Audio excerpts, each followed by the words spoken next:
excerpts from my book. I wrote a book called It Is What It Is, but It Doesn't Have to Be That Way. And one of the major reasons why I wrote the book is because I came to the conclusion that it is what it is. Like, things are what they are, and how I feel about them doesn't have to be the way that I originally approached it. So I'm working on acceptance of things, and I'm working on shifting my thinking, because that's really all that I can do. For example, in chapter 1 of the book, it's called, If You Can Change It, Change It. If you can't change it, change you. And the whole purpose of that chapter is coming to the realization that you have a limited amount of power as to what you can actually have a field of influence over. For example, I have no control over my husband. I love him. He's my best friend, but I have zero control over him. I have control over how I feel about what he says and does, and what I choose to do about what he says and does.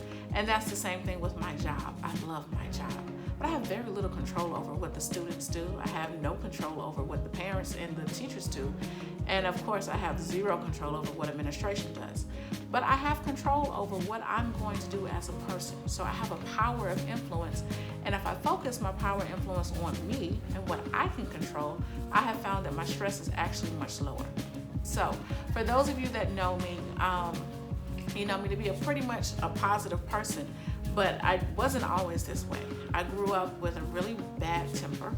I was one of those people who felt like things just kept happening to them. Like, why me? Why is this happening to me?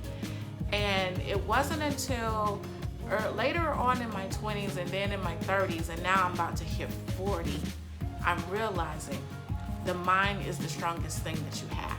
And that's the one thing that you can control, how you see things. So chapter 1 of the book is, if you can change it, change it. If you can't change it, change you. And the biggest thing is learning how to change how you see things, okay? So I'm going to give little excerpts from chapter 1 and some of the points that I cover in the book. I hope you enjoyed them.